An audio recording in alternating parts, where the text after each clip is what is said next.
all strong, all brave, all heroes. They're the Herculoids. Herculoids, the 60s and 80s unforgettable cartoon. Before the era of Netflix and Amazon Prime was good old cable TV. And many of us who grew up watching cable TV will argue that the 80s and 90s were the best time for cartoons. Animations were taking off, vivid colors and superhero storylines caught the fancy of creators and children alike, and action cartoons were abound. One of these action cartoons, a little bit on the wacky side, if I may say so, was a show called The Herculoids. The Herculoids debuted all the way back in the year 1967 and was a Sunday morning animated cartoon TV series created and designed by celebrated artist Alex Toth.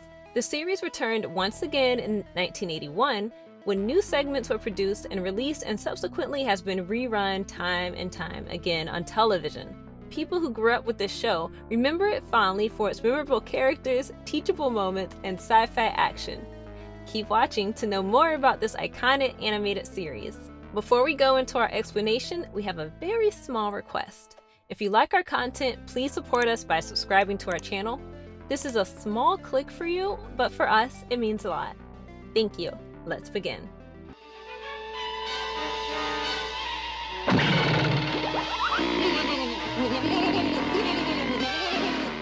What was it all about? Two former animation directors for MGM's Tom and Jerry theatrical cartoons, William Hanna and Joseph Barbera, revolutionized animation on television.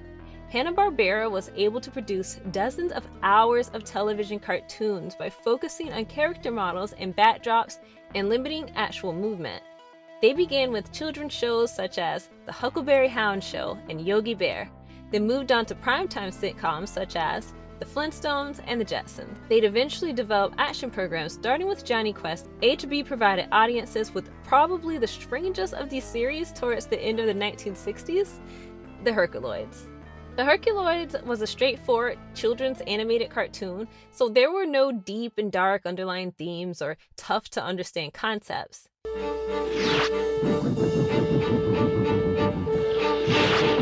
The essential nature of the episodes was quite simple. It showed the juxtaposition of good versus evil and how a group of heroes solved problems together via teamwork. Episodes were roughly around 20 minutes long, and each episode was divided into two independent adventures, with the 20 minutes evenly divided. Staying true to the action genre, there was lots of fighting and action as the Herculoids defeated the bad guys in threats against their home planet.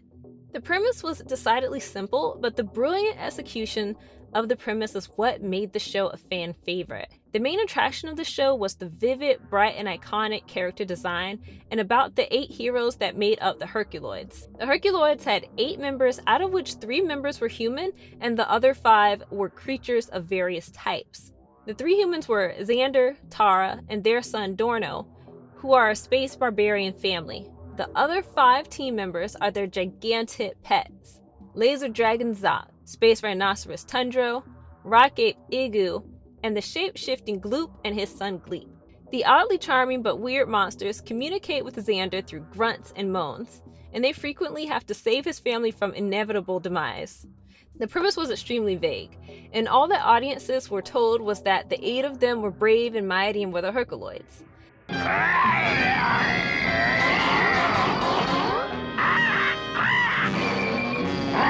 Their primary jobs were to fight interplanetary invaders and keep their planet Amzot, which was later renamed Quasar in the 1980s revival series, safe.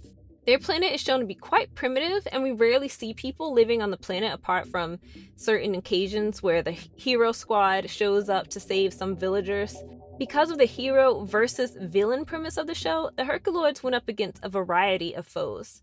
It is important to note that this action series did not have a primary or recurring villain like many of the other shows of that time, and instead had a new villain or threat in every episode.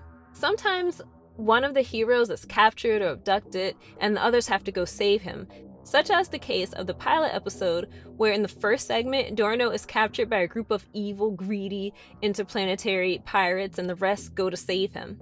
The science fiction theme running through all the adventure is quite evident as we see the heroes go up against robots and aliens in the second episode of the original series, along with fighting literally trained machines who help break out a terrible inmate from an intergalactic prison in episode 7. The villains that they encounter are alien creatures of various kinds, and the creativity of the creators is definitely visible here. These cool character designs of the heroes as well as the villains made the show gain cult status. After its first run, the Herculoids appeared in a number of Hanna-Barbera anthology wheel programs, including Hanna-World-Barbera's of Super Adventure, Space Stars, Cartoon Network's Power Zone, and both the Cartoon Network and Boomerang versions of Super Adventures. In the episode The Molten Monsters of Moltar, the Herculoids make a crossover appearance. Space Ghost meets a number of Hanna-Barbera heroes just as they were launching in their own series in the Council of Doom story arc, while battling the combined power of all his opponents. Shazam, Moby Dick, and the Mighty Minotaur were also present, with the latter two sharing a series. The Herculoids are also mentioned or shown in several episodes of Space Ghost Coast to Coast. Space Ghost references the Herculoids planet in Lawsuit. Other artists working in various mediums have been impacted creatively by the series.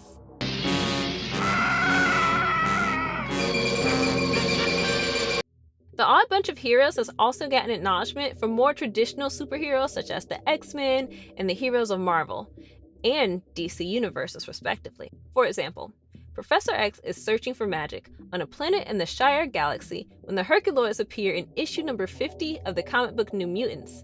Throughout the years, the Herculoids have appeared in numerous comic books. They appear in issues number 1 to 2 and 4 through 7 of the Gold Key comic series Hanna-Barbera Super TV Heroes. They first appeared in issue number 3 of Marvel Comics TV Stars series. Between the years 1997 and 1999, they also appeared in issues number 5, 9, 13, and 17. In the DC Comics series Future Quest, the Herculoids played a significant role in 2016. This series features characters from assorted Hanna-Barbera cartoon series such as Johnny Quest, Space Ghost, Birdman and the Galaxy Trio, Frankenstein Jr., and The Impossibles, thus showing how popular this show and the characters were.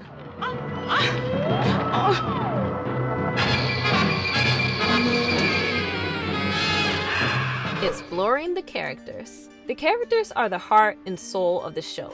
They are the sole reason behind the cult status achieved by the show. The 3 human members are a family consisting of the father Xandor, who is the protector of Amzot, and also the leader of the Herculoids, mother Tara, who is Xandor's wife and a hero in her own right, and lastly, their son Dorno, who is infamous for getting abducted by all these various different invading creatures. The 5 innovative creature characters of the Herculoids are special in terms of character conception and character design. Mike Rowe provides the first creature's voice, Zoc. Zoc is a laser dragon with bat wings. As far as his powers and abilities are concerned, from his eyes and tail, he can fire laser beams. In addition, his eyes emit a negabeam that may counteract some energy strikes. Zoc is self-sufficient in space, capable of interstellar travel, and has the ability to breathe fire. One hell of a dragon, if you ask me. Igu is a rock ape, comes in second, also voiced by Mike Rowe. He's a massive and powerful simian with very solid, rock-like skin that makes him practically impenetrable to injury. Igu wades into a pond of hot lava in one episode and comes out absolutely unscathed. Igu has a kind and loving nature, except when his loved ones or home are in danger. That is when he goes berserk. It is also quite visible that he has a special liking for and dedication to Tara. Then there's Tundro, who's once again voiced by Mike Rowe. Tundro is a 4-horned rhinoceros/triceratops hybrid with 10 legs. From his cannon horn, he can fire explosive energy pebbles. His natural armor plating, like Igu's rock skin, is extremely powerful. His legs have the power to stretch out to incredible lengths, almost like stilts. He can also rotate his head at breakneck speeds, allowing him to bore through solid rock and do spectacular leaps. Lastly, we have Gloop and Gleep, voiced by Don Messick. Gloop and Gleep are 2 protoplasmic monsters. They can absorb and deflect energy blasts and laser beams, and they frequently function as shields between attackers and other Herculoids. They can also shapeshift, which they've used in a variety of ways, such as transforming into cushions, trampolines, or parachutes to break falls. stretching themselves between tree limbs or boulders to act as slingshots, and binding an attacker's limbs to constrain them, or encircling their entire body to squeeze them and effectively make them lose consciousness. They can also split their body mass into distinct pieces under their full control till they rapidly recombine if necessary. The larger of the two is Gloop, while the smaller one is Gleep. These characters have made multiple cameos in various famous shows because of their distinct and iconic appearance. Gloop and Gleep are probably the most obscure of all the creatures, but have arguably made the biggest impact on other creators. In fact, the character of Blobert from the A-Boy and His Blob franchise was explicitly inspired by Gloop and Gleep, according to award-winning video game designer David Crane. In the C-Lab 2021 episode titled Hell Squishface, Gloop is also prominently featured and mentioned by name. Harvey Birdman, attorney at law, has Gloop as a guest star on several occasions. Gloop and Gleep further have made a brief appearance in the Dexter's Laboratory episode Misplaced in Space, as captive prisoners of a hostile alien culture. The other creatures of the Herculoids aren't far behind when it comes to cameos. Tundra and Gloop appear in the Family Guy episode 8 Simple Rules for Buying My Teenage Daughter. Gloop is unable to secure a babysitter gig from Lois in this scene. Tundra shows up and protests and throws his energy rocks at Lois. In Space Jam: A New Legacy, Igu, Gloop, and Gleep make guest appearances. In the HBO Max series Jellystone, in the episode Jelly Wrestle Rumble, Igu, Tundra, Gloop, and Gleep were wrestlers. In the Season 2 episode, Xander and Gloop made an appearance. Gloop is depicted as a female in a television episode where she gets hugged by Xander. All of this goes on to show how much these characters were loved and embraced by creators and fans alike.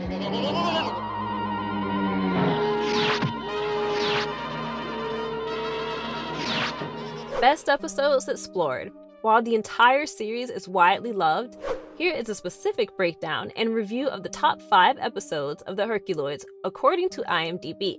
Episode number 3, which featured 2 stories, The Beaked People and The Raiders.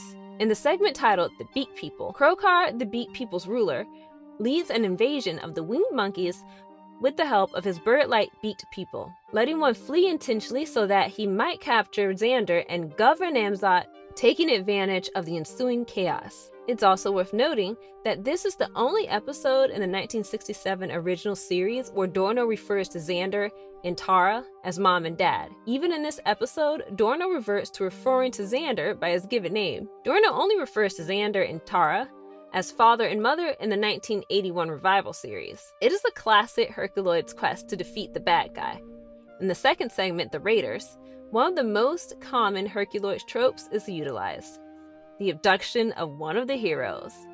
As the episode begins, we see Stalak, a space raider, as he flies above Amzot and turns his ship invisible to avoid identification after observing Xander and Zoc on the ground below. The evil intentions were kidnapping Tara and looting Amzot, and the Herculoids had to defend both Tara and Amzot. The second best rated episode is episode 18 from the original series, which featured the 2 stories, The Island of the Gravites and Malik and the Metal Apes. In the first segment, The Island of the Gravites, Xander and Dorno come across a man floating in the river who claims to be from Gravite Island and informs them that the island has been taken over by a villain. When the Herculoids go to investigate, they are ambushed by massive Gravite creatures. Lotak, who wants a settlement for its vast quantities of Gravite, has been creating these monstrous creatures. Lotak is annihilated when his energy ray backfires, and Zoc destroys the mechanism Lotak uses to create his monsters. In the second segment, Malik and the Metal Apes, Malik, the main villain, dispatches his Metal Apes to wage war against the Sea People. One of the creatures shoots Dorno. The Metal Apes are, however, finally defeated by Xander and the Herculoids.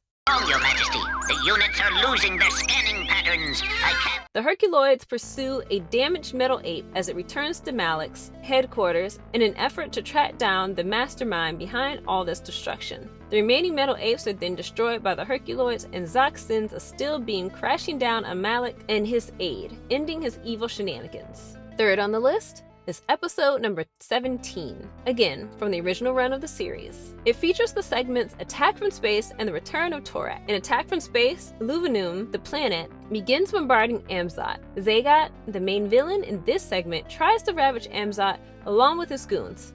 However, never fear when the Herculoids are there. In a ship captured from Sarko, the Herculoids travel to Luvenum. Their ship is destroyed upon landing, and they are attacked by winged sentinels wielding fatal laser beams. The Herculoids, however, succeeded in dismantling Zagat's base, and then, using Zagat's ship, they return to Amzot victorious. In the Return of Torak segment, one of the only recurring villains, Torak, reappears and dispatches a massive fly to catch Tara. The Hercules pursue and discover that Torak's warrior germs that they had faced previously have grown in size and strength, but they still manage to beat them in true Herculoid fashion. The fourth fan pick is episode number 2 from the original series. The featured segments in this one are the pod creatures and Makor. In the pod creatures, we see an alien spacecraft hovering over Amzot, dropping mechanical pods onto the planet. Dorno, Igu, and Gleep were on their way to buy firewood when they came upon the robotic pod creatures by chance. The pods open up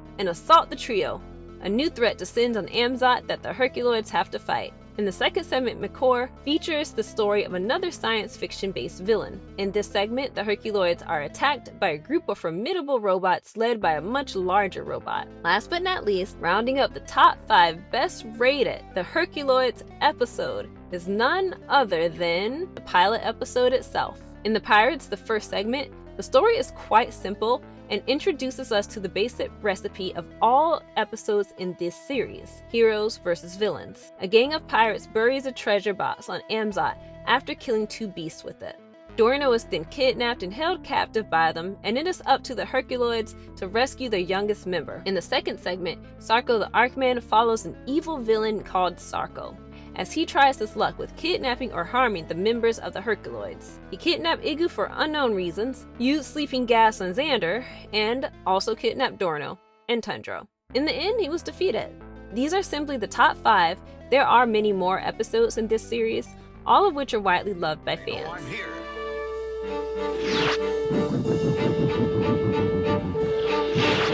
What made the show so special? The show holds a special place in the hearts of millions of viewers who grew up with it, and here's why.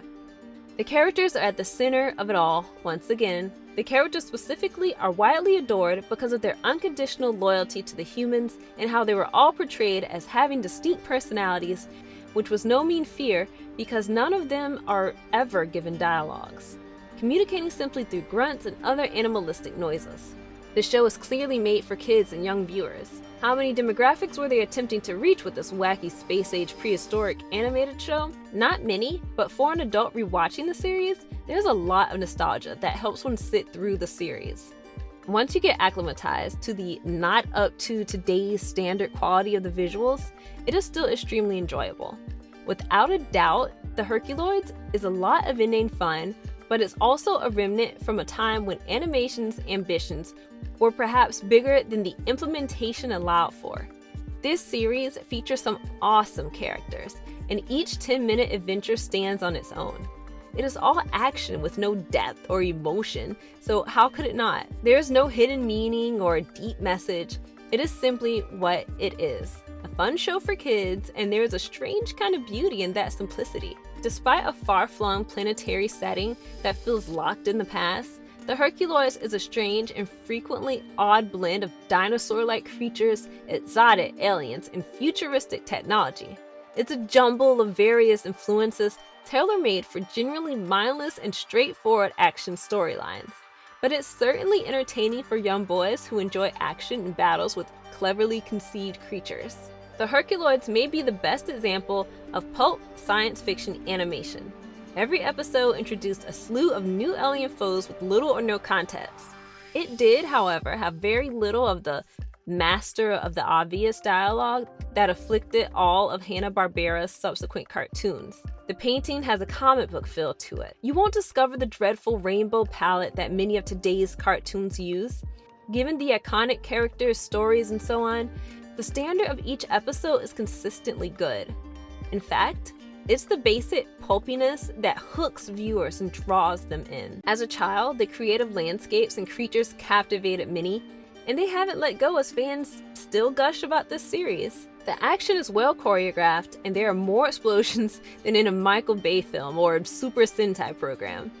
You have some great villains. The villains are mostly your typical bad guys, which is fine, because it means they have a new challenge every week. It was mostly made up of robots or wicked aliens who used technology to plunder the planet and destroy all of the species that lived there. Part of what made the show's confrontations so compelling was that they were based on the traditional theme of nature versus technology. Many fans have even asked for a modern revival of this series because they believe that the strong central themes of family, good versus evil, and the uniqueness of the characters would be a smash hit. Many parents have enthusiastically introduced their children to this cartoon, showing how much the series is adored. On July 27th of 2021, the entire series was released on Blu-ray. The Blu-ray release includes the opening narration and the second season alternate titles that were not released on the earlier complete series DVD. Thus, if you are someone who wants to watch the complete series, whether you're just getting introduced to the Herculoids or are a returning fan and want to make a nostalgic purchase, the whole collection is on sale. The nostalgia with this one is very real. Granted, the animation and graphics are nothing compared to what we have today, but there's just something about these old animated cartoons. Do you watch the Herculoids? Let us know in the comments section below. And if you liked our content, don't forget to leave a like and subscribe to us if you haven't already. Have a good one and be safe. Thanks everyone.